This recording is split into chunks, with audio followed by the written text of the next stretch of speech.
Radio Nona Adom FM Nyinsen Ne Awoɔ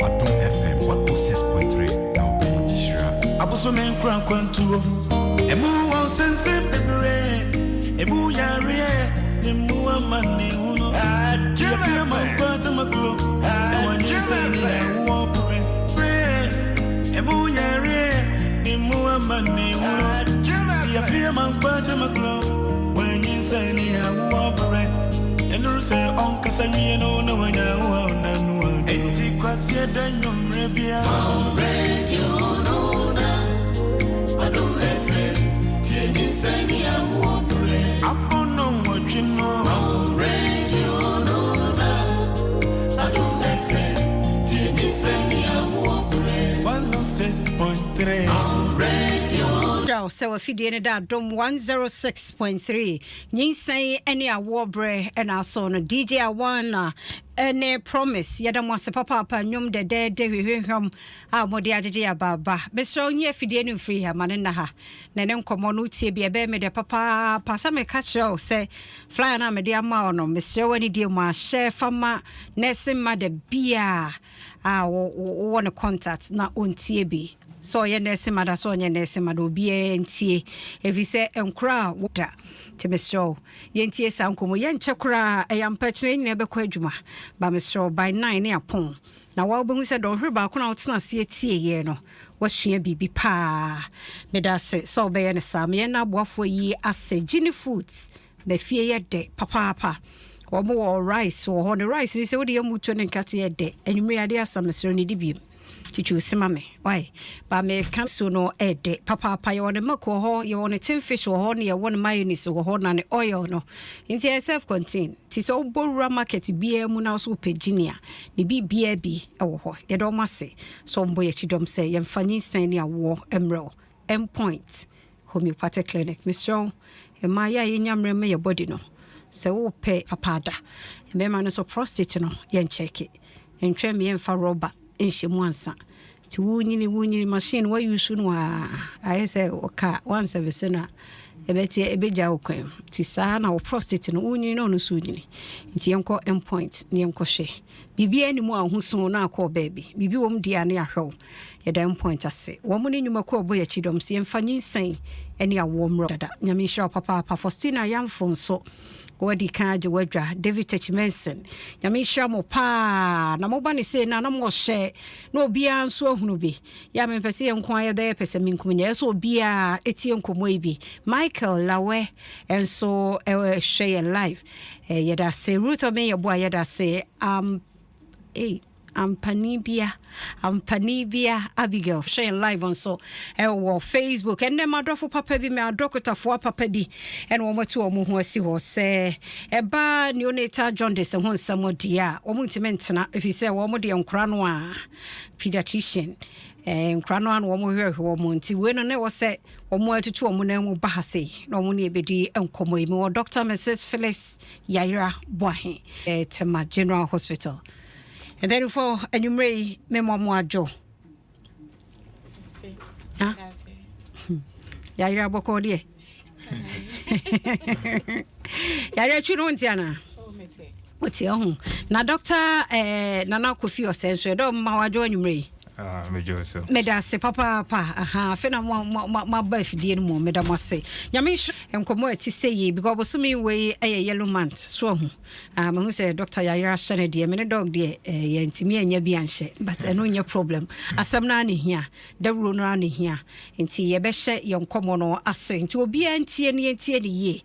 Question bia ye wo e wo ne nkomodie no ho mpanifo emienu wa ha ebra no so e bebie phone lines no na fe ye busa wo na fe born Jaundice ampacho area enti before kasem na ye kan ni born Jaundice no de try ne say baby a akola ya wo ne foforo a onye ndi busome ba koye a ne ni inkosia aye yellow to say akoko shrade color no neni inkosia yesa yellow na say ne honam no ye yellow na eno na ye friend no newborn Jaundice no okay afin so omutumi nya no within the first 5 days of life no endanum do endan jaundice no.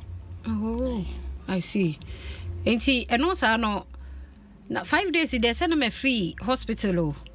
Na hona no mo hu ade na day na da na wo akra na ye hunu ne mom till maybe 5 days and sana obi hu. O dey na me free hospital. Ede na a chance an ye hu. Okay, nti ebi mo de no etumi bantem. Ebetumi abas edana ye wo no na it depend seriousness no. And senya anu ye din no. Baby a ya wo no before any time beso. Omo indi 9 months nsana omo de na aba. Nti depending on time ebeba no. De hia ne say maame no say nani kone ba ne ho. So hospital a nurse for ne doctor for so ehwe ema omo.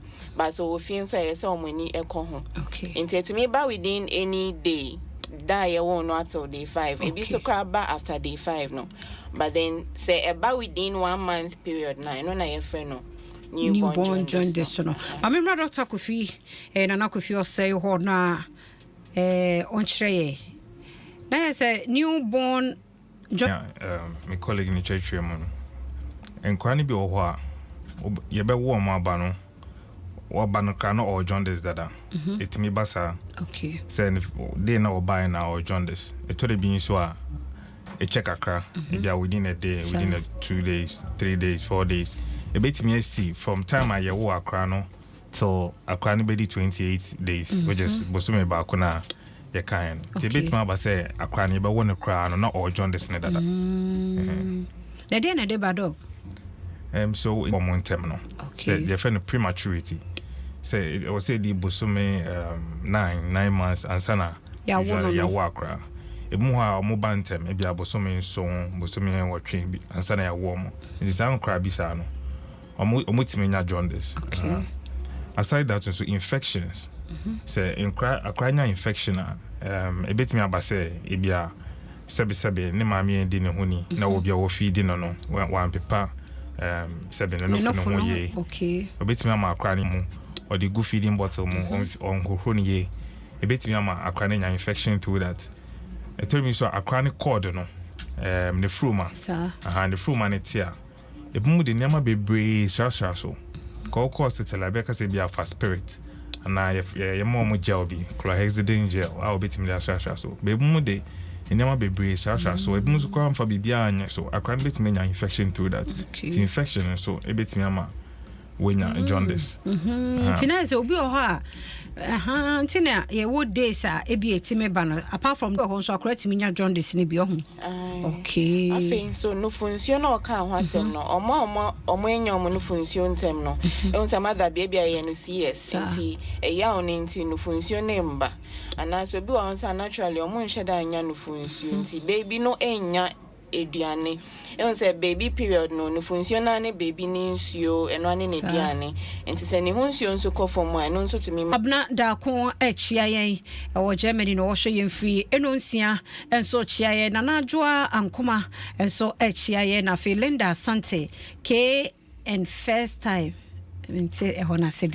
but also about Facebook I also share Ansu Sandra first time watching your show you look gorgeous me da papa nyami show mama here say okay yeah da mo se papa until we man nye first time man to so na ubenya so mfa so na James so mo se papa mo share na enen komo no ehia so BAT so wa so woye ebi kura na obi na wo ne de ma wo na utie nkomo ni die na wo sign bia then what to one amount ntino Dr. Yaira Sebase ya on say even before kra ebia ye behu say jaundice no o say ye wo foforo na wo ha ye emfa kra ni mpie emfa ne nkogina wiamu ana bibia etesa enti eno say we many mudi hu no dia but wo ho a say this time we fa kra no epie difference be na wo de ya wo fo ka che se emfa akra no nkogina wiamu ene newborn jaundice de no say ye won yema bebre a mo wa akola yema me mo kan bi mo ka se akola nya jaundice fanufunsi oguni so ebi so ka se manu glucose nsuo no it depends on time how the akola no be pia e betumi aye harmful to akola no enti dia ye kire ne se wo se wo ba no nani aye yellow ana ne honam no aye yellow a fane ko hospital na doctor for hwe no mo hu se wo ba no jaundice na eye no if you weigh ana if you weigh na ya so ano I think so yek amo mpi se wo say ya to akola ni bi enti bibi sa no e bia wo hu se nani kwa yellow a wo hu ba wo de akola no anopa na enwume wotumi de ne kogina window ano na wo hwe nani ana se ne honam a ebebo ama we hu jaundice ne ntem na wo de na ko hospital na ya so ano ntem. Okay, enti no wo be advice say okay enti so aside bia e de akora na be fie no problem eno e okay da bi enye okay. Oh, okay. De hia ne se wo de ne be ko bright light mo baby a wo betumi ehu nani ni yie ana ne honam ni yie se de be ya bibia to si ana wa hu anti nye ne se wi e ba ya nya wi gidigidi no anopa wi no e depend jaundice ne se ne etie se ano ye den anopa wi na ntumi nya hwi me amrewa no ayifo nyansan mu e do time bi om se fa kora no ko gina wi me no na me bisa se no. Okay, maybe I don't think say necessary sir. Mean to me nka say ya na say enye. Okay. Yo, enti ene Dr. Phyllis Yayira Boahene, Dr. Nana Kofi Osei, ene di enkomo ye neonatal jaundice ho enkomo yi. Enti de kire wadwen ho hia me obatan wo sa neonatal jaundice hin ho nsem yi. Okay. So, neonatal jaundice no ho hia pa it's on say your friend money for baby blood brain barrier. Namia you know such a way say usually within the first maybe a week 1 week any bibia e wo moja mu ina e betimi akọ brain him. Okay, because bibia timi call brain him sana e betimi damage o brain no. Alright, tini science no chemical na e wo moja mu a e cause e ba weni ene wo skin na ye fe no e me hu jaundice no e fe no bilirubin protocol say e fe no e betimi say e dose won moja mo e betimi cross it cause that time no akwa no blood brain barrier enyam for me ye egusu e for me te betimi cross it na akwa ni trim say akwa ni trim a e betimi cause damage enimani mu na e bia unhu effect no unhu say bia akwa no bibi ye no akwa no nyine no e be affect no na ebe affect akra no sebisem ka na friend bilirubin enko akra ni brain na enko cause damage no enti I was say over time bia aware of neonatal jaundice especially within the first week no ti ehun ni sa ni treat ma wa yentim se bia unya sa insaso no sa enti na uhia pa wa wo ne second ne third ni e de na also won hwe de na wo hunu e de na won hwe wa akra no se de mo ken de na menhwe na mehu a madwea abaso se we enye normal nti wo se me de no call ayarsabia. Okay. And see, for first timers and now be our second or third born, baby be our no be so when you call colane. First of all, be on sa colane be and then obane ho on kikane ho sa o man no for be on num ni ye e be an hwan she bibi sa no yesa wo ututu awanamo call hospital because I just colane ho enye afin so what ni yellow no anane skin no anase be rashes be go no so esa wotu e ho anamo ne ja sa kro no ho esa so hwantie no onyini no ya ade no nti yehu bibisa ma me emfa ne sa ho da bi minya patient be sometime you know ka se ne ba no oye obroni no insa kola ne nya jaundice inti wo se oba yellow onye obroni jaundice ya so hwe ni patuntum wo so ma ko obroni okay nti yehu ne sa memma enka pa na yehu awie no doctor say e dey na wo say ye biemu ya hunu niama ba ku mienu bi e dey na wo say as a parent and a mother yenye na adekro no yensia no. Okay, enti so about time bia wa usually say na bi atochima wa akra no e bia akra ni aye yellow and akra ni skin aye yellow obi bia obehu bia sometimes ebia neighbor on nete in a be no wa prompt my man say oh mommy as oba ne nya yellow na so ne color no skin is I also call I say be a ben as soon as possible because unim the hospital as soon as possible and any health center a ben will be a not doctor or and a nurse and a midwife be a enhwe near started management na ma okay enti apart me nim de Jaundice na background so a apart from the brain na ya na more casisi na de biem na besa enya e wono so effect babyum e benya untreated say ye ben nante ye beti aduane crashe no ye beti asem ye be hu ade no brain no na e control into say yare to brain mu then affect the whole human being into ye fry yare be brofocasem cerebral palsy say one so Jaundice na no ntema etumi ma akola nya cerebral palsy no sanyama anka o yeso yama ne ho ebionti asem ebiontu mi ho ade eduane probet want me international want me 19 years na fe wa be how and mothers or more on collapse so they go through a lot inti Jaundice yare no enya de say yedidi agro san say hunsunso ne de enye kwa no crepa o mo cerebral palsy fo nkwada enye easy about any susa piaga say if you a good job yada se papa ni ma Esther so e wa ha de no Sandra Jamia nice program yada se piaga so Aba Stephen K Usu a very nice program Efia God bless you and your doctors yada se Diana Otin Efia good evening and good job doing Italy no war Nana Joa sister Efia please bring IVF fertility doctor specialist on your show. Yate say I the guy in the foba to educate women who are looking for babies. Nyamebeye yadom beba pa Caesar Ajingo say Fia Nyamisha one of doctors no yada se papa pa Joko se papa pa Abigail Tete say good topic and I Abigail Tete says it's important to go to the hospital rather than putting babies in the sun. Yada se perpetua acha se very educational talk. Yada se ankoma Reynolds and so ewo asaman kese and wo sheye nyami shramo Jonna say hey then my mother try me brofo no me hu so ba me hwe de opeso che say nyami shra ne mother o achimoda osrase medase papa nti osi kra na madwe abaso me pacho ma yenhunu sa Jaundice no especially omo ayede wo no because cerebral palsy mothers ay tanu omudi nkomo no wo be ho se me wuye me ye na yese me ba na nya Jaundice nti me che say before ye benye mo kra no true Nyinsen mu na Jaundice ne bana eye nkra na ene ye de awo mo na se de na mothers pregnant women yenye ni yenti be mothers no omo nshada nya bibi wrong aya mothers ni be blame omo but it's not any omo fault that no ne blood group any baby ne de no engia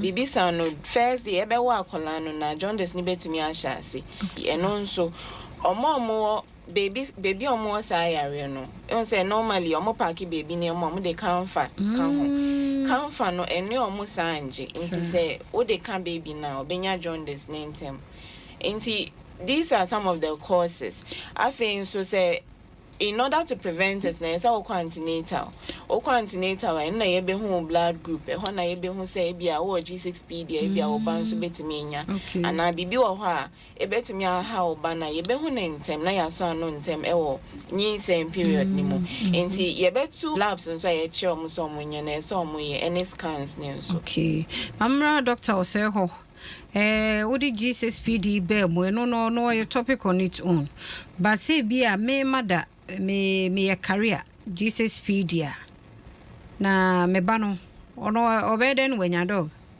nti asamada na dia na menye to prevent me ba no so say obenya bie na the problem abre no X-linked we be career nti usually ubetimi de ama oba bema teacher ubetimi de ama oba ba but usually no rare enya common sa usually oma bema no betimi nya G6PD no ti wan ka say wo maba bebre ana onuanum na yemba anhwa onhu manifestation ti wo de onhu say ebu omoje ti wo ba bema teacher in our betim dia mano tene the mothers ne de utimi bibia fa ho just our hospital near your lab ya test am akra no ne hu say oba no or GCSPD it is a be show moja mu agent ne de na say ne wo de da wo de kwa no okay it is say mema no pa no e ma na ta de ba mema na ye common but so oba to oba ne de no no ye common mother to daughter no eno de ti oba bema no as of so dem ko science mu pa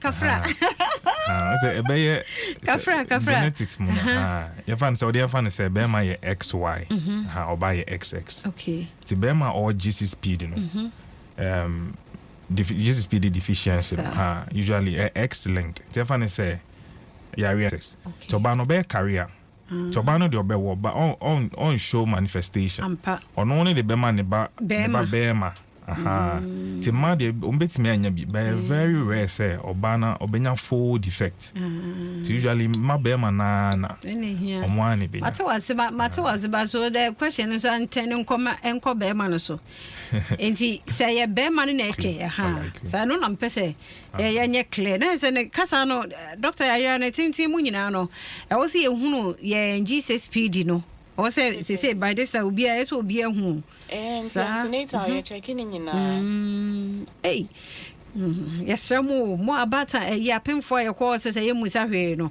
musa ni nyina wo na ye kan so de wo e bia ya che kwa kopo ne dofo bia ekura no me matwetwe bibia to ho ntu kwa na bo mo maso because adebo ho a o prevent ya ya ya me shira mo pa se ya mo ba be chekere niam bi sei kapasa titi we mu nyina education we nyina ho anka nyar we bi ti sei kemma eme ha ya adwene me mo bi ba fefefe dog yara se akra no onyanya bi wi a ede na ye ede ebosa akra no ho ban nti ya kacha amame for say who say oba no ni color sesa ana say ne skin color sesa to anamonko hospital e ben o okay na e ho kwa mbe labs ehu dia e cause jaundice no na fe ye dia kola ne beto blue light bia say e friend no phototherapy and no ade e cause jaundice no so na ye eno nso ho edwuma bai so ka say nyina wo de ade e cause ye no kire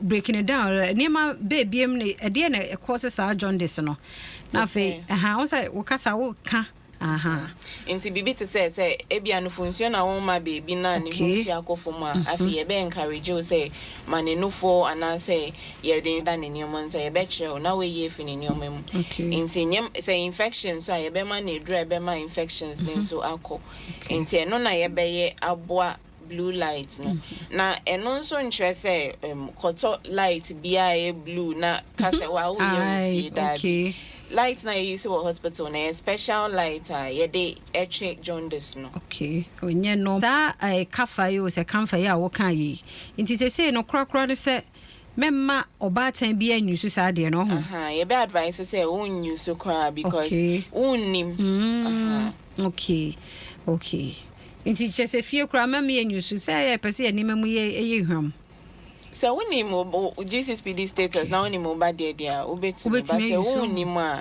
e bi onim ni GCSPD status eno so mama ye mfa kamfa ngugu ye nuomem so won him a even me age kura na me makura ma minimum ma menyuso ho exactly but at this age I'm sure say bia we use kamfa da anya o hwe so say ye hwe kura ma adua maso hey intendo no sa no be ho say bia how but say did you onim ni GCSPD no wakoyusu no e dey sunsan so be na obehu science be so be tum because it's like we moja no e breaking and ne Johnson no be tum ne ni be yellow be weak so okay hey Nyinsen Ne Awoɔ and I would hear Adom 106.3 FM neonatal jaundice ho nkomo and then you me God bless you because me so osade baha say okay you on the buy esinya akwa say oh really I've heard of this camphor stuff before so it's true and so it so the bia gugu ne niam mu ama obi aka na adwe ama so be nei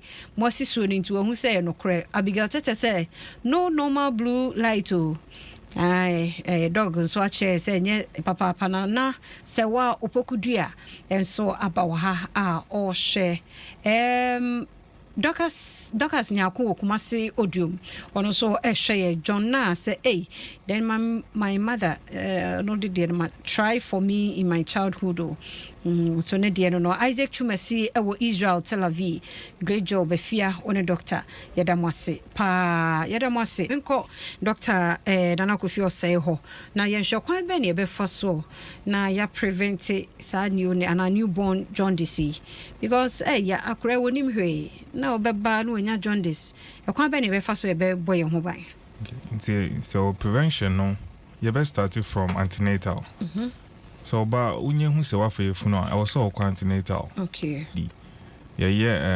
syphilis syphilis so no hu se no hu sen yare ni nyina ayi STDI wo se hwan timi affecting krani untreated nti yes ahwehwemu ni nyina eboa me hu ma many stages that nti with that no timi so infections bia ma me no betimi anya time onyemo no you feel be touches infection and school niama te no me nka ho bebe say school niama say details kaka by viral infections ma me ni betimi anya say ma me onyin say or come into contact with sabi krama ejanai and our cry ejanai e ma me ni yem no ena say ma me no so ebe wo so onyin say in show start to go I was say hospital also call hospital accredited Ghana Health Service and at least Ministry of Health accredited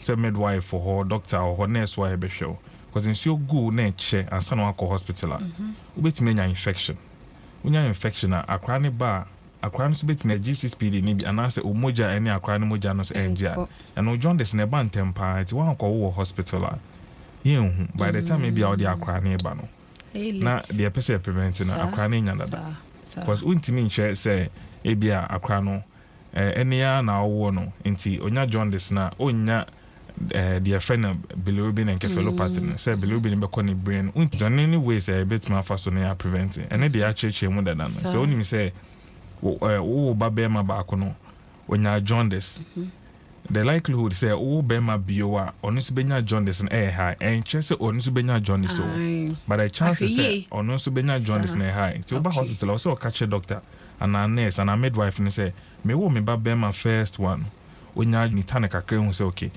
anasa some crowds are more very high risk of benya bilirubin encephalopathy okay hey Mr. Mo the issue wa ha bia ya yenhye no nso obi wo no mo a de se adog kan na atwoma adwen esi so enye se ye wo fa ye ba ne ye ja ato ho na bia ye sa akwanyim bie mu afi obekọ so tie ko busa se no so betimi aboa ya me ye hunu de wo bai ono so nhehya ye be ya ma no ba se wonim de wa wo na chi no de ko ye wo hospital a ye ko busa we na wa hu a den na de edema foforo bi na eba ya me hira mo pa se mo sa bie ye ni e wo sa kwan no eso ma me ma Facebook e fia mo nkwa tamaklo na root of ye boa e wo ha ono e hwe na fe abroad if here at Mataiko AP with the rest of the members ne mame ekwia eduafo and an sister Grace and ne manora ne Rabbi Nyinsen Ne Awoɔ be wa fa ho fa ba das papa pa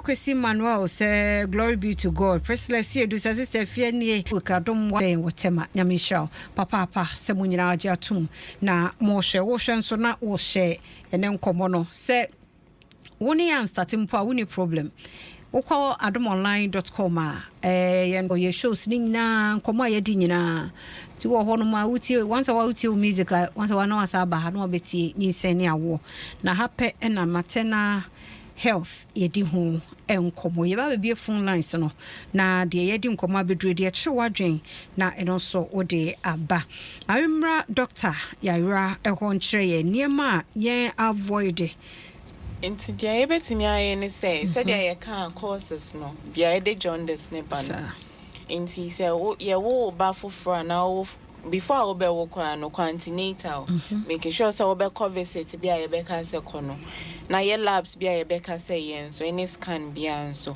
afi ndro aye de be ma wo antenatal so ye say wo fa wondro no pepepe o ni mfuma ne ho sɛnea wobɛma akɔla ne no fo ɛsɛ wopepa wo no fo ano no sɛdeɛ ɛbɛyɛ a wɔmfa germs bi ama wo ba afei nso sɛ wo no fo nsuo no ɛmba yie nso ɛsɛ wo ka kyerɛ wo midwife ebia na why stressed nti bibisa no na yehu ekwan a yɛbɛboa wo nso a wobɛnya no fo nsuo nso ama wo baby no afei nso sɛ esan say aye omo sana stress baby omo so nti o ma me kro na ono a hwe ne ho o hwe baby ne nso ba se papa ne nso ni wa akola ne ho a ebeboa se de ebeye a se bibi ko wrong wa akola ne ho mbe hu ne ntem nti sanya manema nkakra we na e wo se yeni ko ho a ebeboa ma Jaundice ne nso ana se nkola mu yare nso yebetumi pregnancy monsem p what I went through during my first pregnancy. Only God knows. I nearly lost my life. And yeah, easy. Nyinsen Ne Awoɔ mesremo. One my pay attention was our program we ho pa. Ya mamu fe ni agro. Kwasiada 8 p.m. bia Mr. Rush ne betie. Na de tie fato or recorded to adwum da fato behia. Colleague bi behia. Na mama yenhwe na. Ya dofo bi e firi mu wɔ nyinsen mu no.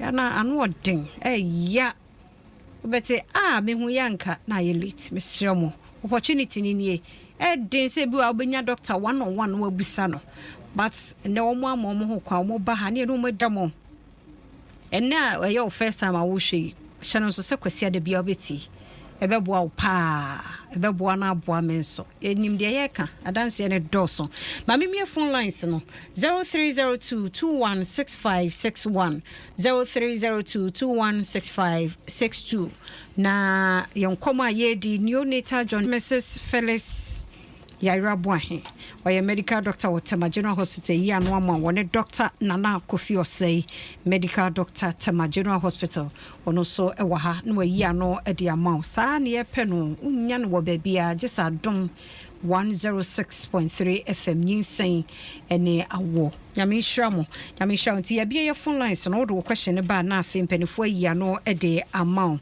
enti na esno ho dog me too. Okay. Nti sena Dr. Yara kan no ti ni nyina de okan ni nyina as well as seb ye mam so e omundi omuhoni kakra send be omo man kwani infection na ye jai getiti nkofo no bebre won sa obana ni a yellow na ode akra no romi mo ajodo obanyi Nyinsen Ne Awoɔ so ka chobewa ka oba Medase be me na ofre me free hin low radio no my kakra. Ba yo. Ajo me dey Joseph Edem of Fatima Cross. Yo mpacho yentio. Ya ma wonde so kakra ma me. Ba yo Joseph. So we am mpacho mi sre bi sa se. There is no any aslam different no the yes is not the quality. That me sre bi sa se. Different when the woman be ma ebe fu se we no ye aslam. And we know Jaundice. And I feel so every time camper no if you how to be the good to no man and your and I say camper yeah yes say you use to pay mu. Nyame na ahwe yeso abeduru ne pa o. Camper ya de agu so mu anu mo. Ye ko ya abosi ko hwe kakra no. Obofo ansem. Na asram na o kan asram pa so mu asram. Yeah tie nya asram no sanka me hu ne bro for shine. Wadwuma ba shine. Pacha asram. Busa sesi ana beka che na memfa mu so omo na ye nyia no meda se papa pantino opeso ohunu se asram no eno ane Jaundice na some work ne maye pa jeko obi a woni masram bia mo frɛ na mo fa ma me meda fo me mo adwodo ba Nyinsen Ne Awoɔ so pacha low radio no maye kakra pacha pa me mo adwo Medafo me mo adwodo ba Nyinsen Ne Awoɔ so. Okay, so frey na ni die kwan so we low radio na mayen kakra na edi nkomo phone so. 16561 0302216562 0302216562 na yeni eho enkomo. Na emi so obi say Benjamin say asram is conversion. Oh yeah sure. Sa.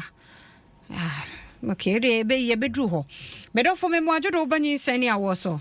Obewa fa. Me da se ma me mintie o. Me bo be fon sa. Bon so wa ekete don't me nye kese na ne yefu no ayekese. Nti no any Jaundice is different o. Aha, there's a difference okay. Yo, na pato we nurse na. Dabi. Ni ma me so ji awo. Me na no ji awo pa. Yo, me da se pa mame, ya me shira. Mama si no adwuma amoye, so nya me on shira mo pa. Mama ye hu Nyinsen. No. Asram no wa kire no. Jaundice nso de ma wo ye yellow ana dog. Aha, nti difference e wo ho no. Ohofro nso oso. Me do fo me mo adwo do ba Nyinsen Ne Awoɔ so. Yeah. Me da se papa mintie we. Hello. Pacho me to on kan low radio no. Fache me. Me sre. Me mo adwo do ba Nyinsen Ne Awoɔ so. Pacho me mo adwo do ba Nyinsen Ne Awoɔ so. Bofra na. Dana obetema owo no na dana asna mo betema ye no. Ana so benya be ya bosuma wotwe kɔ no. Obehu se osun te se gina mo wesu no. Sune ma, sune obesu na ma. Ebi fon abofra no, ebi nso mfan abofra no. Tania obawu na ne kese ne te no, saa no tia. Meda sepa na nya asram ho nkomo kra na ebedi ye na question nti mesre say ye nya nkyeremu mienu explanation mienu na abani nyina no ye okay nyame hira nti I'm hoping say your next call e be go straight to newborn Jaundice ho nkomo yi medofo me mo adwo ba Nyinsen Ne Awoɔ so Obawa fa ho afa oba meda sema me mintie o yo me pacho na doctor ya na say ya man men kas le mpa na me su area nse area no na ya dia yamba na church sa ti se aba kan ta no need ya de bechi area bio sana dog kan ye enye ni nyina na ye awia no de fa ne bra hospital ne ehunu ansa na ne ye ba fie ne ye de ne ba tu awia no wo ho ba say wohu ya na wo say ye de ne kogina awia mo no bia na enye no a sana o pache but ye wie so be ya no de ama ye da say ofofro nso wa homa no so me do fo me mo adwo ba Nyinsen Ne Awoɔ so yo me pache we de famia me a me fresi akuafem me wu me second born no first one insurance me the second born insurance good and a big child it's in the hospital and almost say me na family no man na ya wo be na me see and can be a one be be as a say ya me be do fie na me wo ye it's in a din na want you na me we class ana it's in a crime me say a problem this the people and no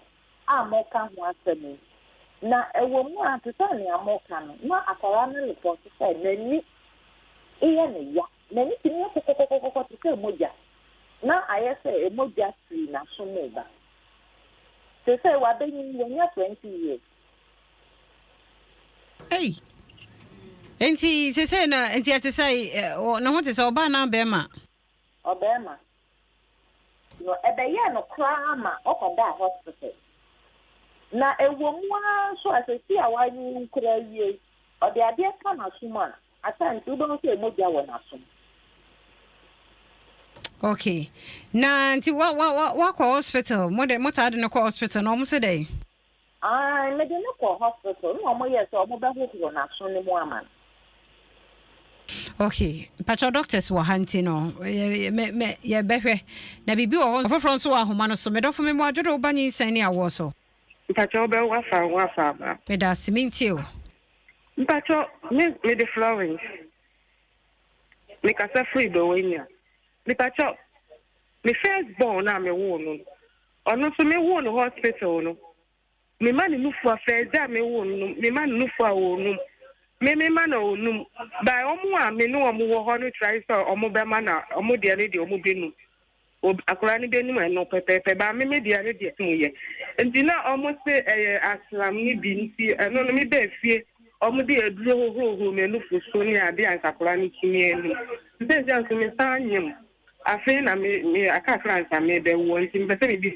se no no ye den enti pacho na so free he kra Mpacho me Dowenya yo. Na ya kan say o pacha say o ba no no fo de akra ne so onum krofo no fo no benum. Mpacho me ma me de na onje na obi try say o ma na oje. Hey, and a doctors ni ja o ma o ko e no mo say e dia. Omo ka tell me say the nufu anu eyetia enti na kwala anu entimi nu. Nti omo di we bi be si me nufu anu say omo twi me nufu anu enso me ntimi. Ba omo ja mi sa ma me de ko yenti ye wo hospital operation su ne ye me. Ti mi wo hospital ho no na me ma no sense mo aduane. Enti ba na o ko antenatal na unyinse we no o make us say. Me pacho makwa bedu sabi we Wednesday o se me ko ba se me mu ye me ye nti o kira nya me ya duma me ko. Mo why are now take general hospital. Tama general na akoi. Mpacho hai. E obekwa obehu a doctor fo emi enu nyina ho. So oti omo de hwehwe omo na omo hwe oye ma me wate. Ba na me pese me misa we o ma de no kwa fa meniso kafra. Ba na me pese me busa say Dr. Dick, so ba na wo no ansa na wonyi mu eni say ni siye enti we so manka enkomo ye di woni ya nhya se ho mpacho mi shas me man shas ye be 15 minutes ana we start 15 minutes na me shas enya hwe na me don fom so ache o de bia 8 na oto ho pepe 7 o'clock na ate ho se be ya ore mfie banyambo adwoda ko temageno ase de okono na me doctor ya say ya time no say aso kora mo fanche me dog mama free dog ko question bi bai.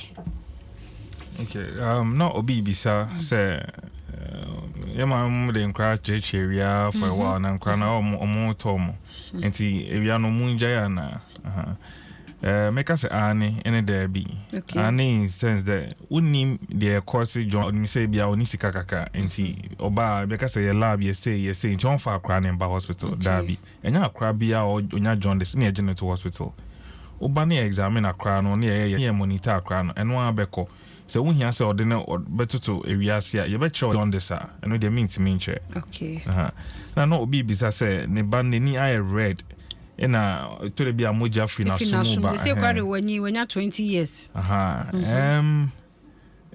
I don't different thing altogether. You can know you're allergic to but still also call hospital. Yeah, also hospital no me hwehwe mo ma no. Ena my na o say obi ne ba no for but no ehwe ya akra no dey promote kwa no we dey akra no be no obi for no for question bia nsisanso ne de anya kwa ena say we etaisi obu ho within the first few days bia 1 2 3 days in breast milk and embaye you nyama bebre obetima ya be ma milk na especially we o say any CS kra so o hwa akra no akra ni sun otini sun o de akra na tai to no for na no a milk na ebeba with time ebeba oye we nyina echi na entimi mba formula fee fe ne formula fee na akra na start afa no just start fe no a dia milk na ebeba the milk na start ba na ejai formula no na fa ya to milk na so okay is there a question na dog ya e wo bibi ebeka da bia no na me colleague na kano my emfa obi no phone share by no eno de enya kwa so a obetumi ama oba formula food enya sa obema obi fofo no ya contact bia na okay ana we kira kwan ways obi betimi de enya mo na ja na bia nya obi an etimi bra because obi kra de no question abasa ne nephew na ne ye brown then e cause sade no Nini brown there to me anything can be the cause. No na just say oba hospital na ye test. See ehwehwe Dr. Mrs. Felix Yayra Boahe ene Dr. Nana Kofi Osei a okotama General Hospital a den sabeka wo mo na de chiwadwin bia wo neonatal jaundice na newborn jaundice ho koma ye di ye ene nkra ho issue bia wo mo ye pediatrician doctors ana monye okay. Ye Jinema Pediatric Society of Ghana for okay. And ye juma ye doctor for ye juma Tema General Hospital. Okay. Oh yo, Yamishra mo papa yada mo se nyumre so mo beka ye ho no mo abekire ya de. Etiefo mo wo Facebook Yamishra mo papa some so mo je bread mo questions eba ye Saki Emmanuel wa ha se yeda se papa pa o se best program yeda se eno nsia chia ne nua bema na endpoint homeopathic clinic yedo ma se papa pa e ma ne anko check o infections ne higher dwene mema na prostate no so sa stroke hypertension this month and so a May measurement month e so bia hunu ni status ni BP e so check ne ye check yanko endpoint ho 0244867068 0244867068 now the doctor edi who say onya de pade asifie ye de nyumaku yes Dr. Shine and a bomb chidom so producer and Jamestown Jeko and so the into more Facebook and social media nyame shra no medi de afia amankwa tamakloda sene se rade amane nkwa hodin kraina yebesan ehia ne mo chena de pache a ye hia wa Adom TV bedwam na ye ni enkomo ade panche ye ko Dr. Shine be bo nyom till 9:30 ni nuane ko na boso sunflower cooking oil